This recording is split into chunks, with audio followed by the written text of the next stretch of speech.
joining us for Oh, the Places We'll Go, Life After High School, which is our first Level Up Youth Conference virtual session. My name is Jane Gov.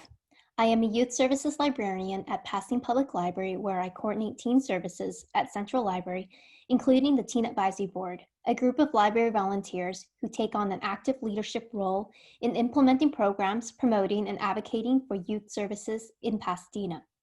In this session, we will be in conversation with 4 former Teen Advisory Board members.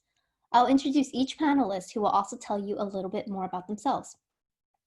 Before we get started, I'd like to first point out that everyone in this panel has attended college after high school, so it is obviously in no way fully diverse in experiences, but some of our panelists' stories, thoughts, and history may still inspire those with different paths, interests, or backgrounds. So let's get started. First, I'd like to introduce Haneen Altaib.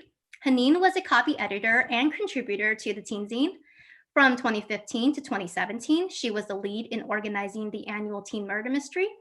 She was even featured about her experiences in a professional magazine. Haneen was one of the original members of Tabe when the group first started in 2014. After graduating from high school in 2018, she stayed on as a library volunteer, where we continue to benefit from her unique leadership abilities. She is often the volunteer lead in large events like the STEAM Fair and the Book Festival. So Haneen, please tell us what you're up to today. Hi, so after graduating Larchmont Charter School, I transferred to PCC, Pasadena City College, where I got my AA in journalism. I became a journalist and a photographer for the school newspaper and got featured for my writing Coronavirus. In a few weeks, I'm going to be transferring to Humboldt State University. I'll be studying journalism and probably minoring in like Arabic or Spanish or something. Thanks, Haneen. Next, we have Kara Ng. Kara was one of the original members of Tabe as well when the group started in 2014. Throughout the years as a library volunteer, she has served as a homework helper, the facilitator for the YA book club, a lead for the murder mystery, a graphic designer and writer for the Teen Zine, a book reviewer for the library, and as a professional teen reviewer for Goya magazine. She was the key to helping launch one of Tabe's very first programs, a wildly successful Doctor Who Summer Bash. Kara graduated from Westridge School in 2017. Kara, tell us what you're up to today. Yeah, so I went to Stanford right after, and I'm class of 2021. I'm majoring in computer science, specifically with the concentration in biocomputation. Who knows what that is? And I also have a minor in history. And outside of school, well, I guess part of school too, I am still I'm like a TA for our introductory computer science course. And I think that honestly, homework helpers helped me a lot with that. So, yeah. Thanks, Kara. Next, we have Angel Gomez. Angel is a current library staff member, but she started at the library as a teen volunteer, helping us to mend books. We benefit from a variety of her artistic and creative talents. As a Tabe member, she was one of the primary drivers of our teen mental health initiative, and she led discussions and pulled together resources for that. She was even interviewed by California State Library for a video for their mental health initiative. Angel graduated from high school in 2015. Angel, tell us what you're up to today. Hi, so after high school, I took a year off, not entirely off. I took some design and like painting and storyboarding classes over at Art Center at Night, which is like an extension program. Because I wasn't sure what I wanted to do in college. But after that, in 2016, I enrolled in Cal State LA, where I switched majors a bunch of times. And I landed in Japanese, and I graduated this past spring. And now I'm looking for a job apart from the library. But yeah, hope that was good. Thanks, Angel. And we also have Julia C. Julia graduated from Blair High School in 2016 with an International Baccalaureate diploma and was one of the original members of Tabe when the group started in 2014. During high school, in addition to volunteering at the library, she was also in youth council, volunteered at the Huntington Hospital, worked as a tutor for the college access plan, and was also in a number of school clubs. Julia starred in our very first murder mystery and lent her artistic and leadership talents on a number of community projects. Julia, tell us what you're doing today. Hi, so I just graduated from Johns Hopkins University with a BA in behavioral biology and a minor in the visual arts. And I just recently started working as a clinical research assistant studying osteoporosis in young boys. Yeah. Thanks.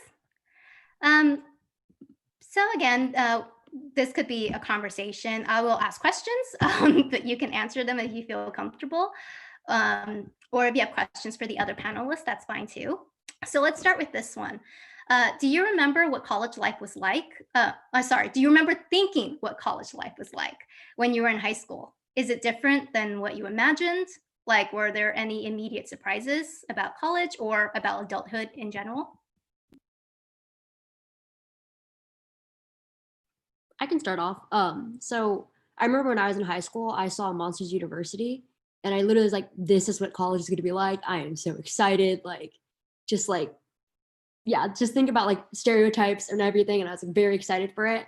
And then when I got to college, it wasn't like not like that. It was more like, they just didn't really depict how much like downtime and like how much like time you have to manage on your own. Cause like when you're in high school, like you like have a structured day of classes. When you're in college, it's like, yeah, you might have like an hour of classes a day and that's about it. And so you just have to like, it was a shock to me figuring out how I should manage that time and just like, yeah, like I could go to the library with my friends or I could just do this piece set or this problem set that will take me like an hour. I don't know, we'll see.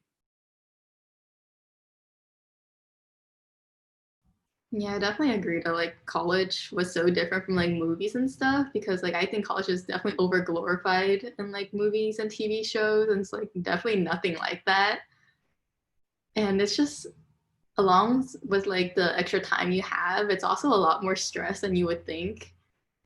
Yeah, I wasn't expecting that, especially because like maybe because I moved away for college, like moved to Baltimore for college, so maybe that's why like I didn't have like anyone around me that I knew. So like the social stress and also academic stress, I don't know. It was a lot more stress than I wanted it to be, but we graduated, so. Yeah, I stayed at home for my first 3 years. I'll be moving out soon. But having that like responsibility of having to manage your time more than you did in high school was a really big shock. Like having to start classes at 7 a.m. and not being able to finish until like 9:30, and having to juggle like classwork and like working and like all your other hobbies was something that took me longer than I thought I would to like get used to it more than in high school. Haneen, you mean 9:30 p.m.? Like 7 a.m. to 9:30 p.m.? Yeah, it was like a lot of downtime during those like big gaps.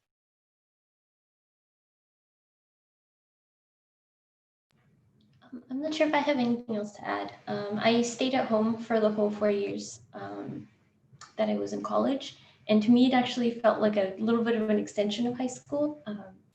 I don't know if that's a reflection on my college or on my high school, but I do agree that especially the difference between my first year of like actual college versus like my last year.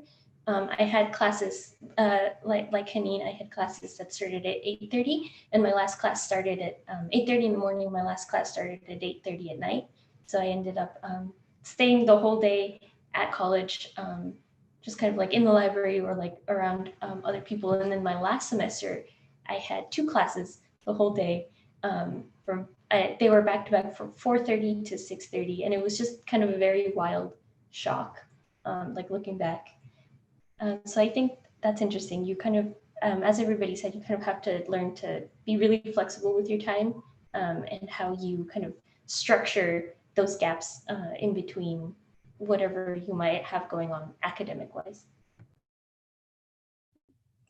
And those gaps of time probably comes from just I think I hear a lot of some people talk about college classes like never happening during the times they want it to happen. Like, who wants to take a 7 a.m. class, right? So that happens, and then like there are some classes that are only once a week that are like from 7 to 10 p.m. or something. So that's, you pretty much have to take classes when they offer them. So it's probably why there's so much time in between. Thanks for that. Were there things that you wish they spent more time on in high school, like education wise, or like wish they taught in high school?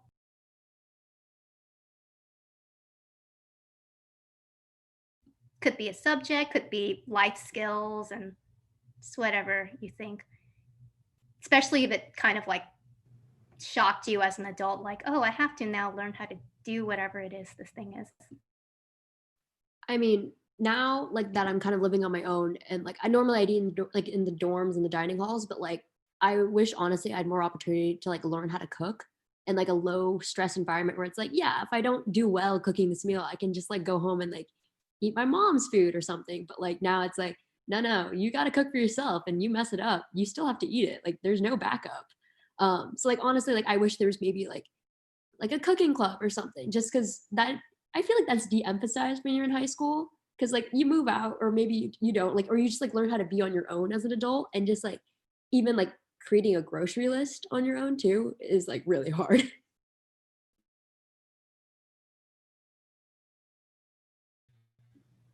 For me, it was networking. Like in high school, I never really had to ask for like letters of recommendation for like applying to colleges or for internships. But as soon as I went into high school and I started applying for internships, I didn't know how to properly ask a teacher. I didn't know the proper, like how long it should take for me to ask them or how much time I should give them. Or in like college fairs or something, I didn't know how to properly connect with a representative of a company to like not make me just sound like I'm sucking up and that I was actually interested. So luckily I had a class that kind of taught me how to do that, but I wish like I learned that when I was younger, so it wouldn't take me that long to like connect and like missing out on opportunities, stuff like that.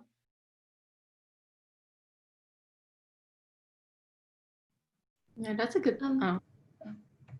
Sorry. Yeah, that's a good point. Like I didn't think about it. Like still don't know how to network with people, and I'm already graduated, and I realized like networking with people is like really the way to find a job, especially right now during the pandemic. And instead of like me just like cold emailing a bunch of like different like doctors to find a job, networking would have been a really good skill.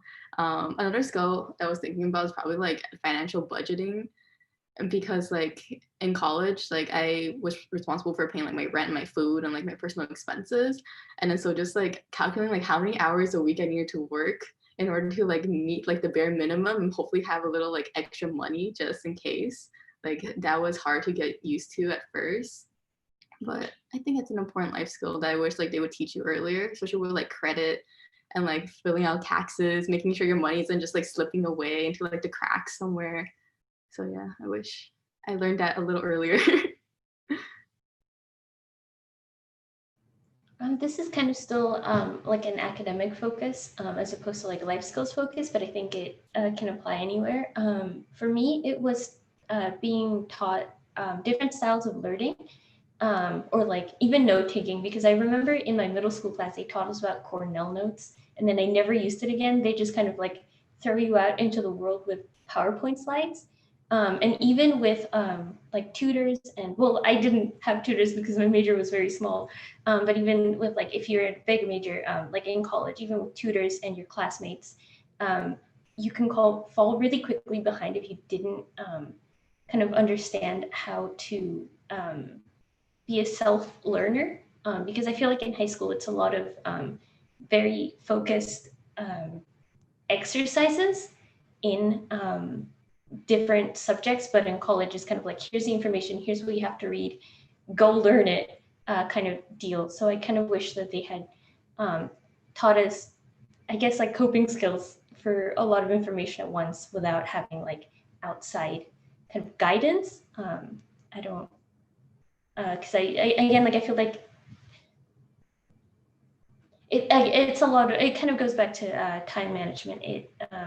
It's a lot of being on your own and learning how to deal with a lot of things being put on your plate very quickly, but with an academic kind of lens on things. And it's something that you're going to use forever, because you're always going to be learning on the job, no matter what you're doing. Thanks, Angel. Those are all really good points. I think for the most part, like a lot of life skill learning happens when you do it, you know, even if you're living at home probably. But just by like listening to you guys, I know that Kara and Julia did dorm almost directly after high school, or was it just directly after high school? So it's almost like you had to learn all of that way earlier. And Haneen will probably have to learn how to do that this coming year when she dorms. But yeah, it is very different. But even if you are living at home, you still have to budget your money and learn to cook, and you know. But it is true that you still have the backup of having your parents cook for you if you're still living at home too. Thanks for that. What about your majors? Did any of you already know what you wanted to major in, or what you want to do with that education? If you are leaning, you know, getting a major for a specific job in mind, or did any of you steer away from your intended major?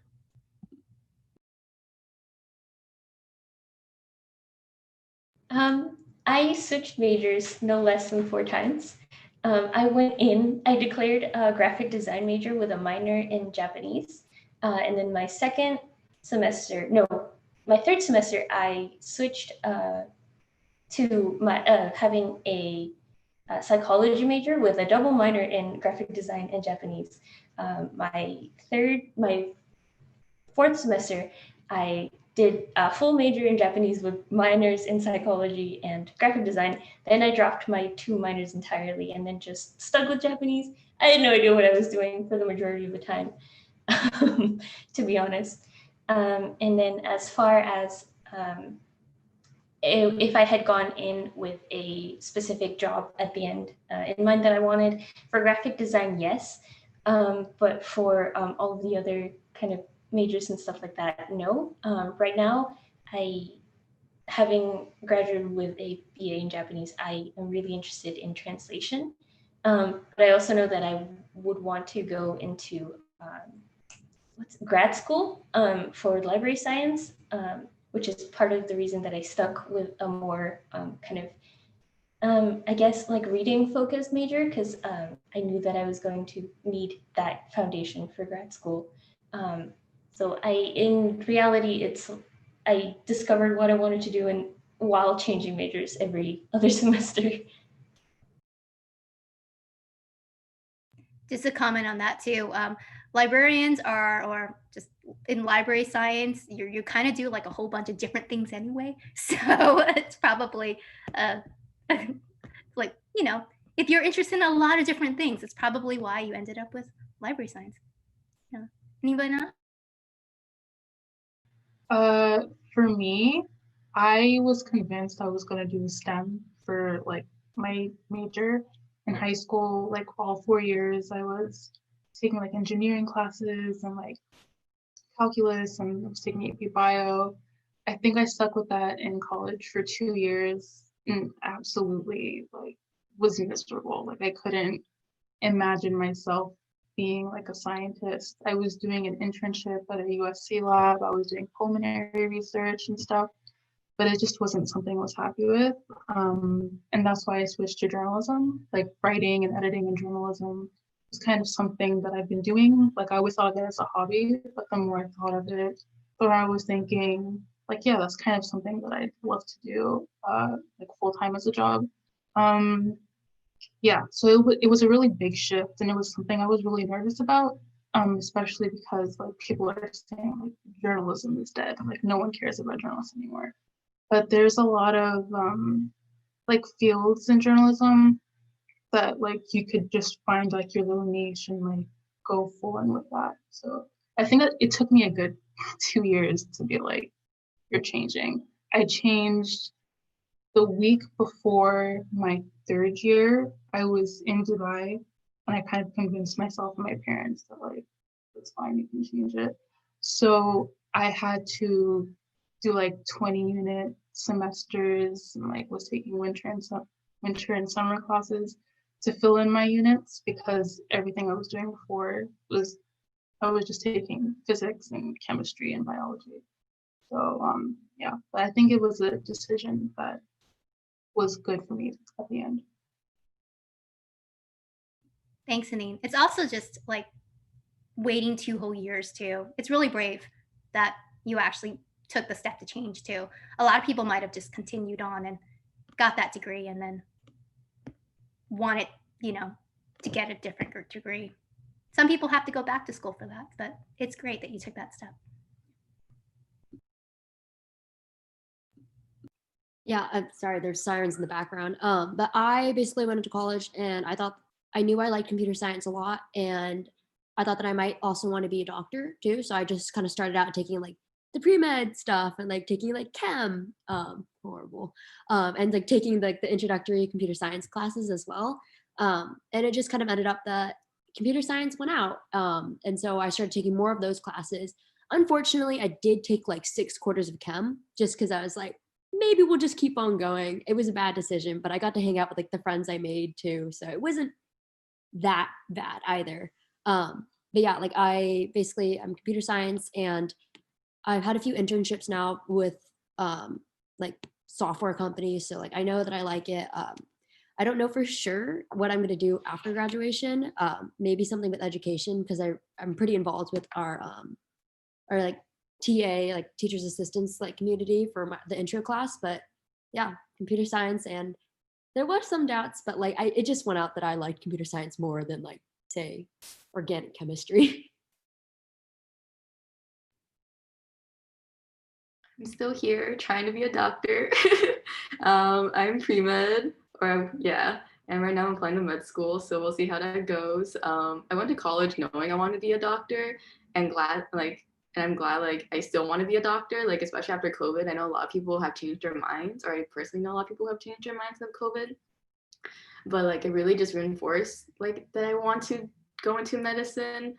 So I just went to college like searching for a major that would like easily fit the pre-med requirements while like still having enough time to like take extra classes like for art or like for other things or classes I wanted to take, because I knew I wanted to like have classes outside my pre-med classes. And so my major was really flexible around that.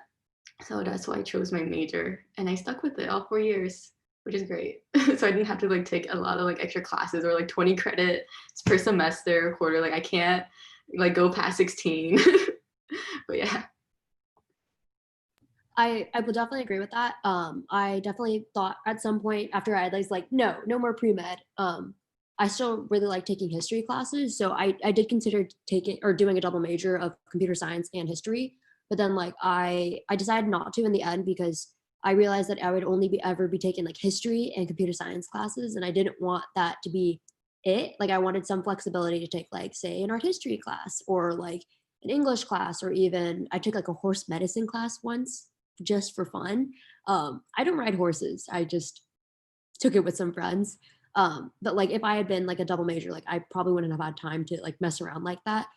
So that's why in the end it's a history minor instead of like a double major.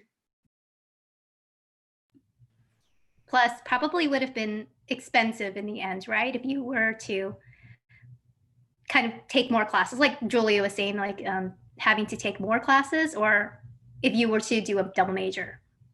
So for Stanford, we don't pay for like by unit. And like I would have been able to do it in theory, but like with like 20 unit quarters, which I'm actually pretty comfortable with, as long as it's like a pretty diversified schedule. Like, yeah, like take 3 computer science classes, but then just take 1 history class for your sanity, and then maybe throw in, say, horse medicine, just for fun. But like I can do it. My friends think I'm kind of crazy, but like it's just because I like to be like constantly doing things too. So if you definitely don't have to do that in college, though, if you wanted like a double major or something. There was something that Julia said that was kind of got me thinking, that I think instead of, for people who are applying to colleges, don't go into college choosing a major and then from that major look at what jobs I can do from that. I think you rather should do something where you think of a job you want to do and try to find majors that complement that. Because if you choose a major that you're not happy with or something that doesn't have a lot of like job flexibility, you might have to go back, and it's just going to be like a time consuming cycle. So it's better not to think about classes you need to take first. It's what do you want to do, and then just kind of build off of that.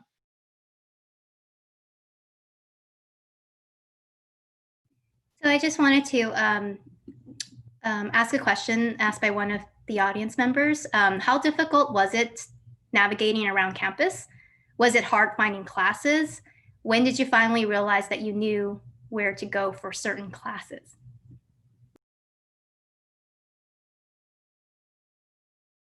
I can start. Like Stanford's campus is like huge. I think it's like the second largest campus in the world or something. So we all like ride bikes and stuff. And then like I've also lived kind of like in the dorms that have like been the furthest from classes as well. So I will say like the first week of the quarter is like literally always the hardest. Like I'm going to go back to my horse medicine class. When I was taking that, it was in the veterinarian school, which is in like the basement of our medical campus. So you should leave earlier the first week just to figure out where your classes are, because you are definitely going to be like running around like Googling stuff of like where everything is, or just like go to class with a friend who knows where they're going or like has a good sense of direction. But by the second week, you pretty much know where things are. Yeah. Yeah, I was pretty familiar with the campus since I already lived in Pasadena. But I think you asked like choosing classes, I highly recommend Rate My Professor. That saved my life. Like I basically got out of all the bad professors. You get to know their teaching style from students who already know them. But Rate My Professor, and if you can, go on campus like a week earlier to figure out where all your classes are, so you won't be like kind of running around and being late for classes. Thanks for that. I have kind of a tip. For me, it was really easy. I have a very bad sense of direction in a lot of my classes, especially when I was doing psychology and like an arts focus deal.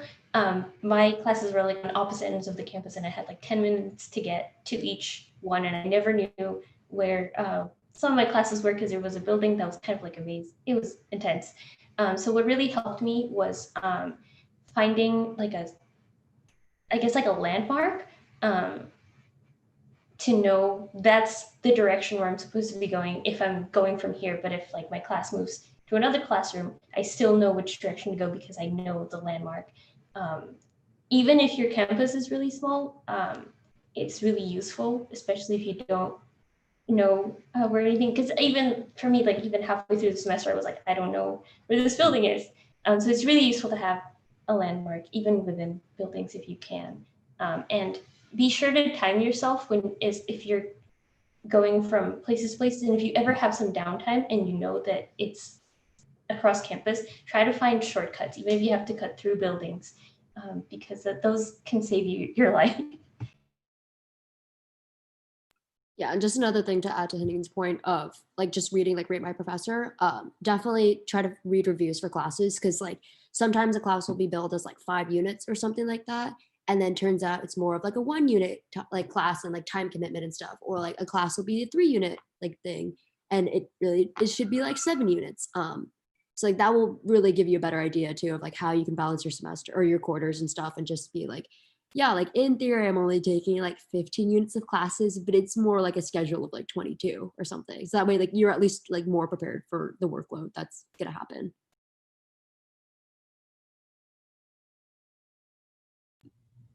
Thanks.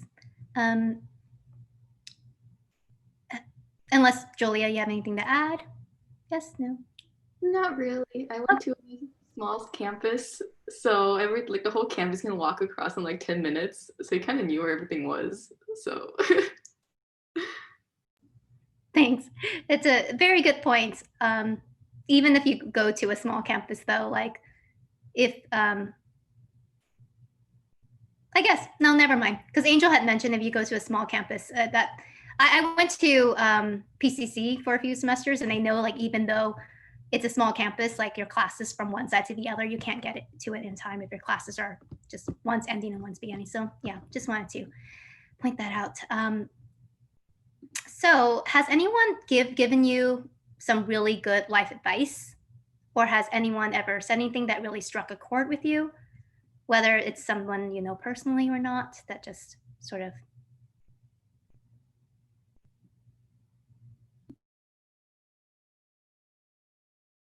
I mean, my mom always tells me like only worry about the things that you can change. And like I sometimes, you know, like I don't always listen to that, but then like I always try to, because like look, like there's only so many things you can change and like you only have so much energy. So like don't put too much energy into something that's like that's out of your control. Yeah. I'm kind of going off of that.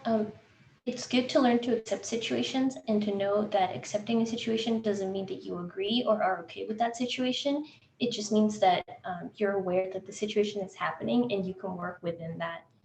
Because if you spend all of your energy thinking, oh man, this situation really sucks, like I don't want to be where I am, you're not going to be able to do what needs to be done. So it's kind of building on Carrie's point. That just know when there are things that you can change and accept those things that you can't, even if you're not agreeing with them. And I think that's, to me, it's a very good distinction to make.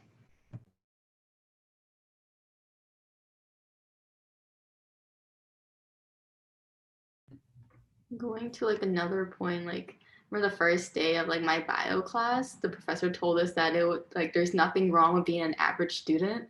Like maybe it was just my school, maybe it's like every school, but like there's always like the people who like try super hard and then you always end up like comparing yourselves to them. But then that's not healthy because like everyone has like their strengths and weaknesses. And then so just because like someone spent like 5 hours studying for an exam doesn't mean you need to do the same thing too. If you know you got it, or like you're like I need to go to sleep, like that's totally fine. And then so like I really like internalized that, like it's okay not being like the number one like best person at everything you do. So yeah, I don't know if that's like inspiring or not, but like it definitely brought me some peace.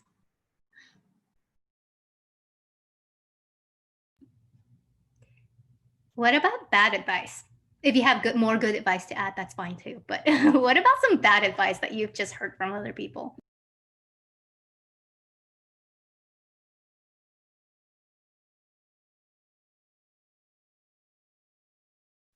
Kind of like let life take its course kind of thing.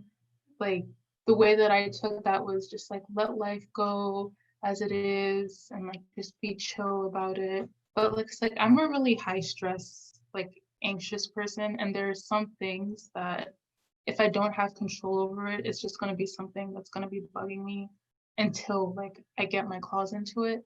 So having to find that balance of like having control over your life, but not being so controlling that like you have like you get like super anxious over like missing one class because you're super sick or like missing one assignment or having to balance like a friend work thing, um taking care of yourself, like don't try to compare yourself to other people kind of like what is it?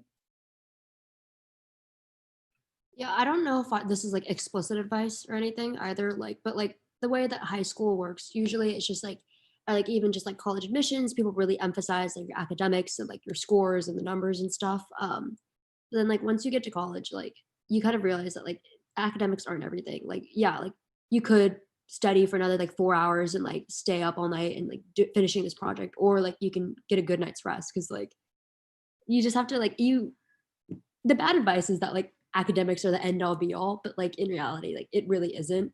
And like sometimes you just need to take a break and that will be like way better for you in the long run. Or like sometimes you just need to like help your friend out with that one thing because like in the end, like this friendship is something that's really important to you. So it's like okay if like your priorities aren't like school. Yeah. Kind of related to taking a break and things like that. It's don't be afraid to take not necessarily shortcuts, but kind of things that make your life easier. Because I feel like to me, things like, especially for when I had to read a lot of the time, things like screen readers that can kind of read what you're looking at on the screen, but like in your kind of like an audiobook, that really helped me to focus on, especially when I had to do a lot of reading. So I guess amenities, don't be afraid to take amenities to make your life easy. I know that it will feel like you're cheating or like you're not putting in as much effort as everybody else, but if it's going to help you do better, there's absolutely nothing wrong with that. It's not cheating. It's not taking advantage of anything. Just take it and be happy that it's there to help you, because in the end, that's what they're there for. They're to make your life easier, and so that you can expend more effort where you know that you are going to need to put that effort towards. It's great that you mentioned the text. I think it's text reader, but it also reads all of the text, the metadata behind the image. That is, it'll describe the image or whatever. Because some people think listening to an audiobook is cheating, like it's not real reading, but it really is. You're still getting all the words.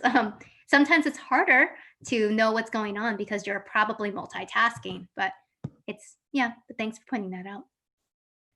Kind of steering, moving away from college for a little bit. What concerns you about your generation? I know all four of you graduated between 2015 to 2017, so kind of pretty close to each other. Graduate high school, that is. So what concerns do you have about your current generation? And what concerns do you have about the slightly younger generation, the teens today?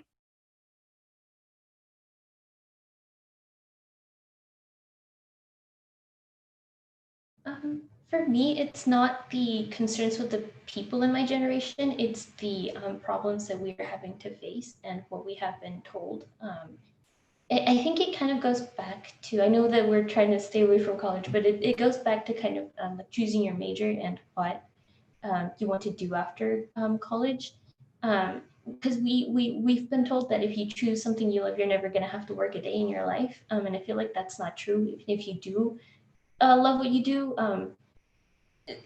to whatever level you love what you do, because things are still always going to be an effort.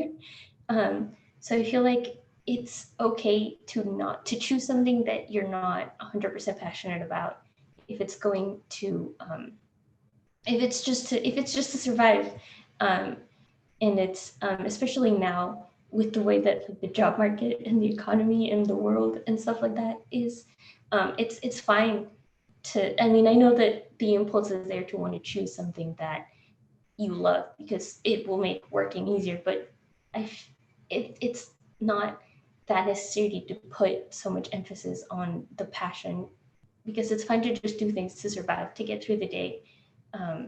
If that makes any sense. Like, don't monetize your hobbies, because then you're not going to have anything to relax with. It's kind of, I think those are two separate thoughts, but I think those are two good things to have in mind.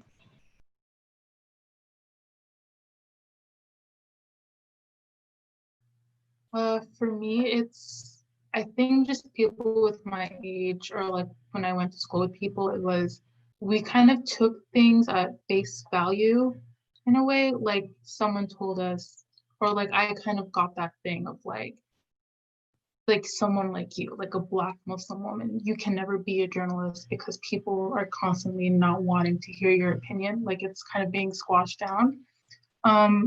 And I kind of took that at heart, and like that's kind of why I didn't want to do it for so long.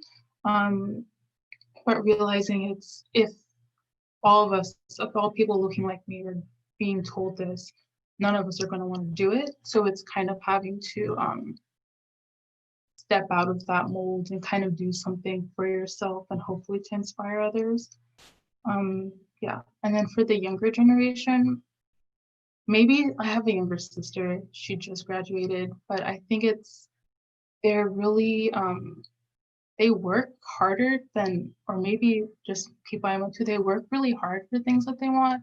And sometimes that just, they don't stop and kind of appreciate things that they're not going to be able to focus on, like once they get to college, and like once they're an adult, they're not going to be able to like have as much free like leeway and freedom as they do now. So they should just kind of not slow down, but just kind of appreciate the things that they have now.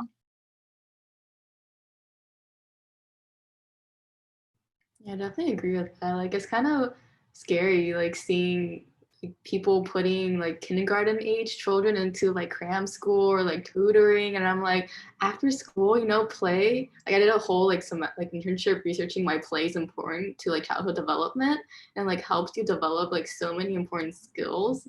And like, I'm scared that like, especially like now, like working like everyone's like working virtually, whatever. I'm scared that like people will start like looking at only like those type of jobs and not like a regular job, I guess, because like when you go out, like there's so many different jobs that you're not really told about as a kid, I guess, that you could do. Like all the jobs in like a restaurant, like you could be a sous chef, you could also be like a busboy. Like I don't know, like there's so many jobs out there, but you never really consider them as like, yes, I'm gonna work in a restaurant. But then like you go to a restaurant, there's like mom, like 40-year-olds, like 50-year-olds working there. And like that's the perfectly okay thing to do too. So it's like you don't have to do like a really cool like job on a computer that allows you to like travel everywhere. Like it's okay, like being a normal person. Yeah, kind of hypocritical because like I want to be a doctor, but still. Yeah, I definitely agree because like even like this summer, I'm like teaching the introductory computer science class to like high schoolers and stuff. But like the thing is like a lot of them kind of already know the concepts that we're teaching. And it seems like a lot of them are just taking it to get it on their record and just like kind of taking things and doing things just for the credit of it, instead of like they're actually like really interested in it. I'm sure they are interested in it, but it seems also like they're taking the class just to get it on paper.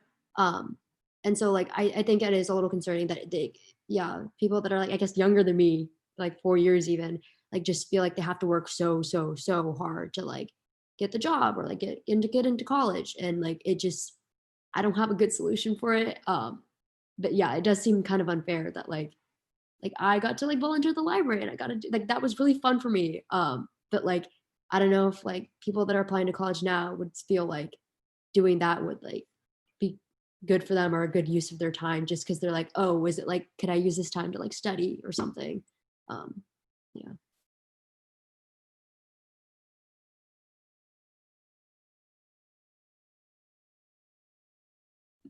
Kind of going off of what you were saying, Kara, just looking back, what do you guys miss from your time as being a teen? Because you mentioned a lot of snippets throughout the session here so far. It wasn't that long ago for you guys. It was very long for me, but not that long ago for you guys. Having my mom cook for me, like being home for the pandemic for like a couple months, I didn't realize how much I miss like someone doing the grocery shopping and like taking care of the bills and like cooking for me. So I definitely miss that about my childhood.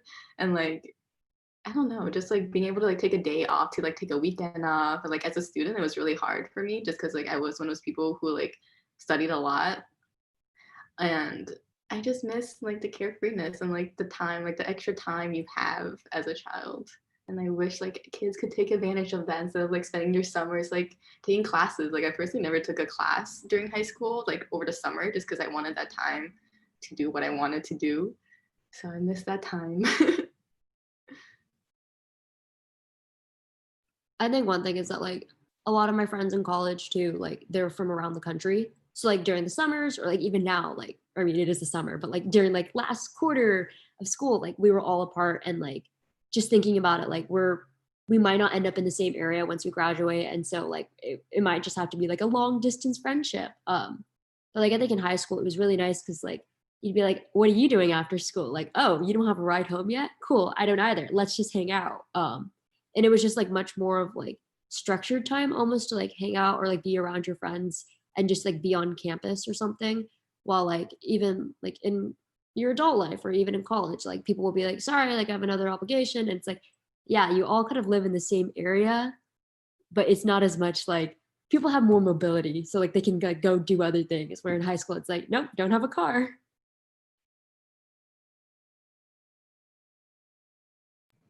Kind of related to that, I feel like there are a lot more opportunities to try new things and like learn new kind of things that you wouldn't necessarily be introduced to when you're now.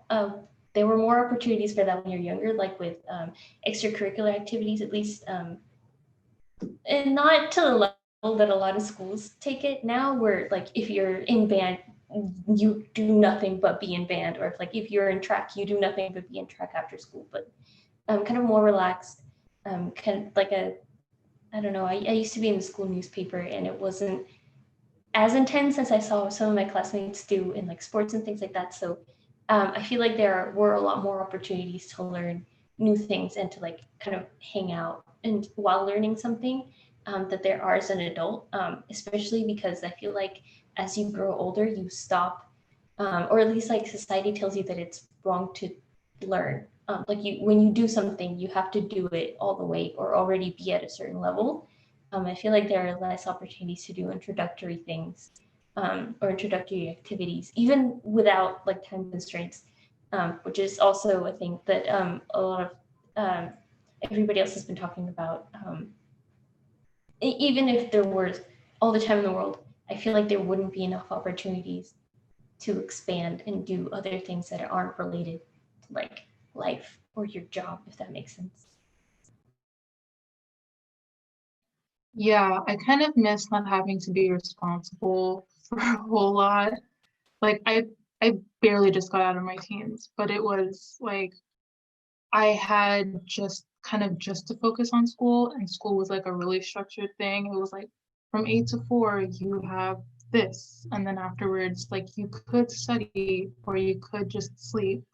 But now it's like I have like to work. I have to go finish editing this paper. I have to go like take these photos for this newspaper. And like I don't have that much free time. And when I do, it's kind of like I'm at that point of my life where, like I'm always thinking about the future because it's I want to go and do what I love as fast as possible. So kind of missing that kind of like I said that before, but a freedom when I was younger, like I didn't have to worry about um, as much as I do now.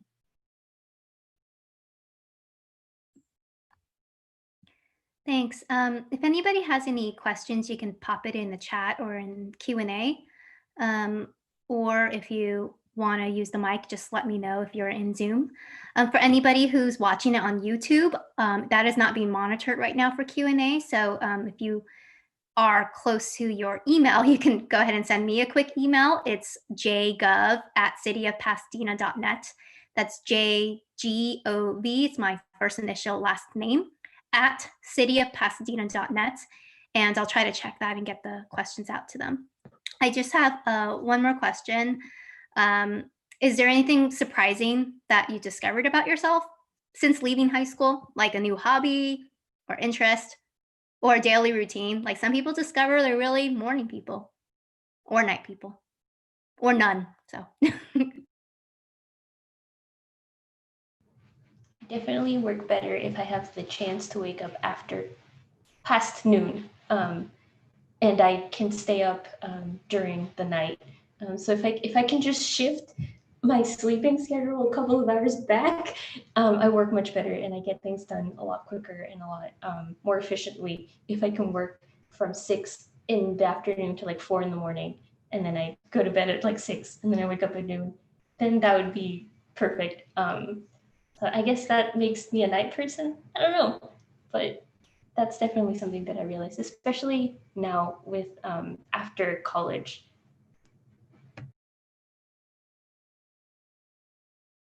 I learned that I'm really into photography. Um, it's kind of something I learned. I took a photojournalism course to get my AA.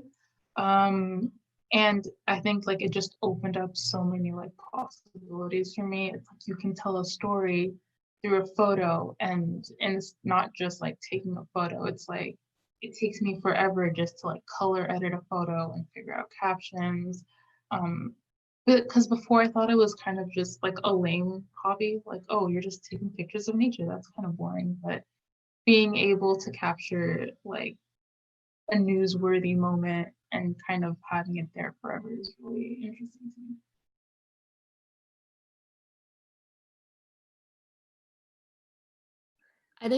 I always thought that I hated presenting and stuff and just like being in front of other people. I mean, this is kind of one of those things, but I can't see like the participants or anything, so it's like whatever.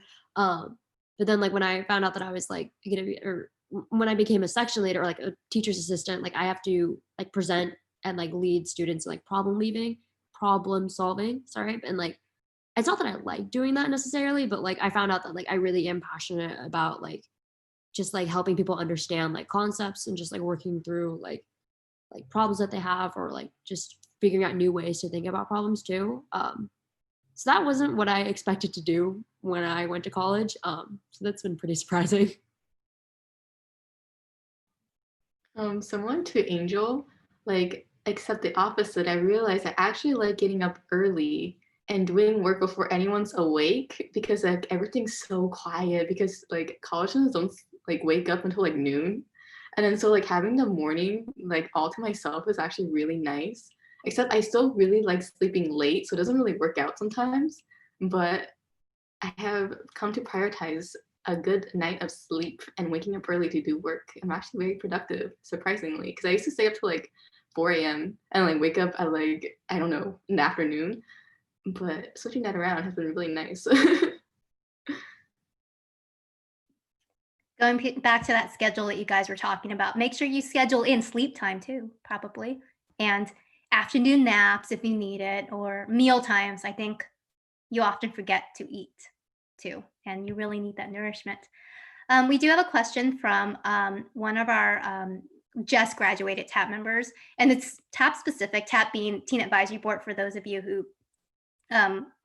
who joined us later and didn't get to hear the description, which is the library's leadership team for the volunteers, the teen volunteers, is what's your most memorable experience from TAB, if you remember? The murder mystery nights, I miss those. Like we had the scavenger hunts. That was really fun. Like not only to plan, but like being at the library that late. It was just like a really cool feeling, and I got to meet up with people that like I haven't seen in forever, and just kind of see everyone really excited to like figure out a scavenger hunt in the ending part. That's something like I wish I can still do, but it's like I have no time for it. I think when one of my most memorable memories is like, yeah, also the murder mystery, but more of like when I was a participant with my friends. And I just really remember like, we like got through it and we were like doing it. And then we just got stuck for like 2 hours, just kind of arguing over like what the, like all the clues led up to. And then I remember Jane coming up and being like, no, like you guys are like the last ones, like you guys are overthinking it. And we were like, oh, but it was like really fun for us. But like, I definitely remember like, our group was like last because we just kind of started arguing. But you had a lot of fun.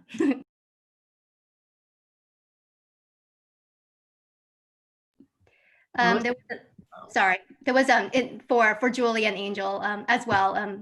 There was another question that came in, but Haneen and Kara can answer it later as well. Is they were also asking about like the skills specifically that you learned in some of the volunteer projects that you've done that sort of led to later on.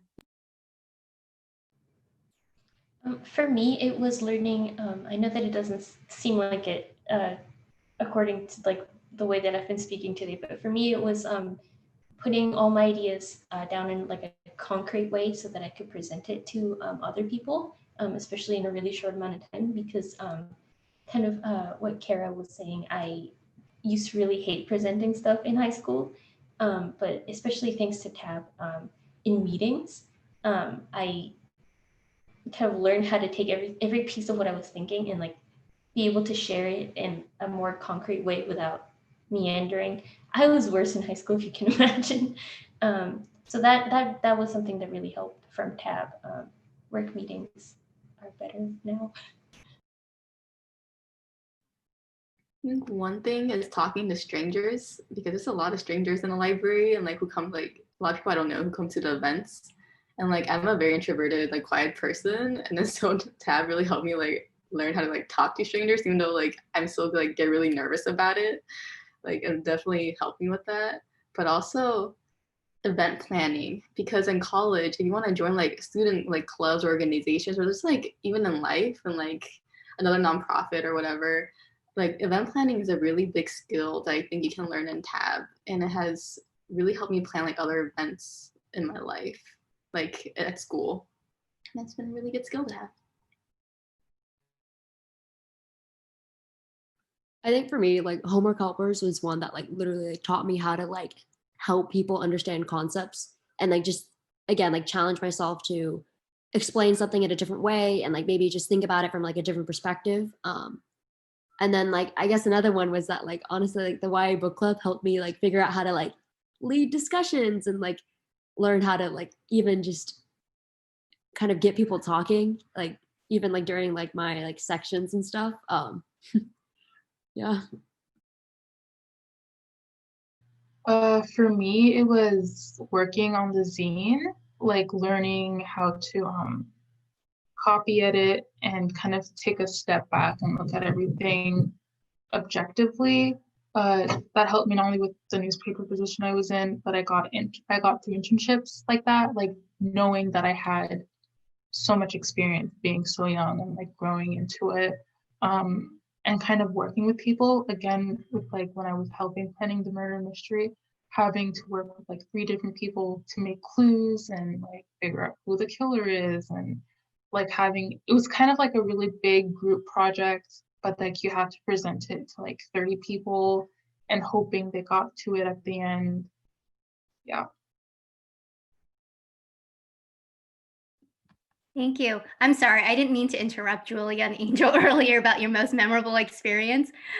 That's the thing about Zoom. I wasn't sure if you had anything else to add, but if you have something else to add about your most memorable Tab experience, feel free to add them.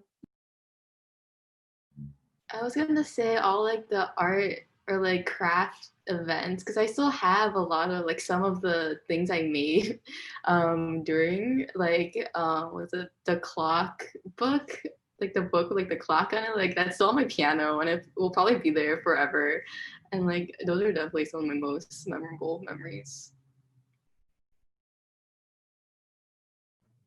I think for me, it's after the events are done and we're all kind of looking back at what just happened and cleaning up, or not really cleaning up because I don't know, but yeah, just after the event, I think taking stock of what we just accomplished is probably my favorite memory.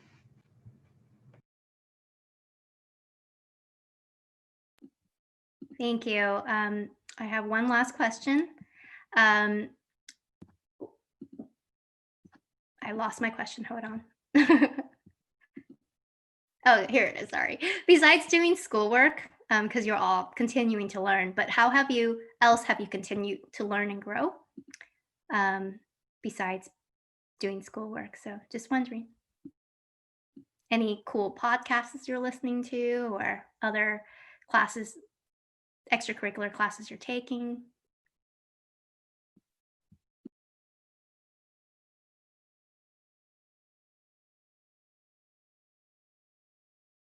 I mean, for me, I talk to my friends a lot, and yes, I have a lot of friends that are like computer science or and stuff, but like I also have friends that are like super into music or like art.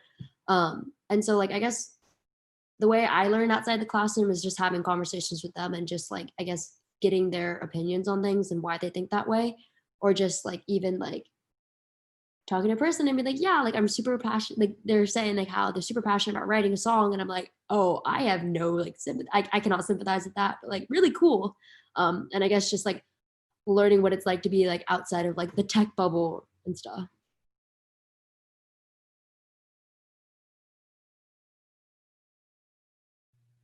I think I got more into politics, like through politic podcasts and like reading articles, but that's kind of just a byproduct of being a journalist. Like you kind of have to be always on top of like what's happening now and can I make a cool story out of that. Yeah, but if you told me like 2 years ago that I'd be like a politics junkie, I would have been like, no. Like I used to think that was the lamest thing, but now it's like I have to read the paper every morning and I'm like subscribed to 3 different like news outlets just to like see what everything's going on.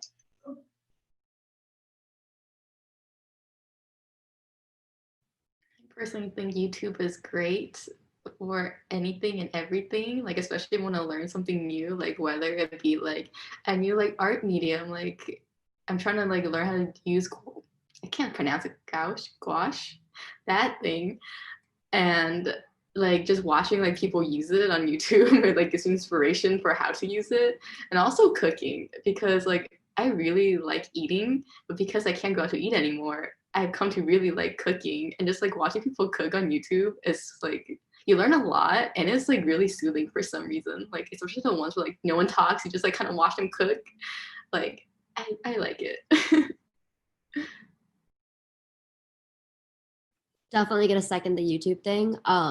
Learned how to bleach my own hair thanks to YouTube. Like it doesn't always have to be like important life skills. Like you absolutely need this. Like it can also be like frivolous. Like learn how to bleach your own roots during quarantine. So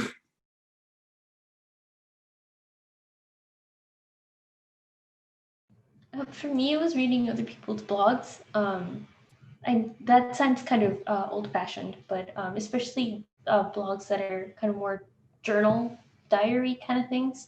Um, it helped me learn. It's not a life skill or an academic thing, but it helped me learn how other people see the world and how other people like deal with certain situations, and that has really helped me kind of deal with situations that are similar to what I am kind of dealing with right now. Because I think that that's really important to know how to do as well. I don't know. I think it is a life skill, learning about how other people are seeing the world. It definitely is. So, I want to thank all our panelists and everyone for joining us for this session. For more interviews and videos, you can tune into our YouTube channel, youtube.com/Pasadena Library. Thank you.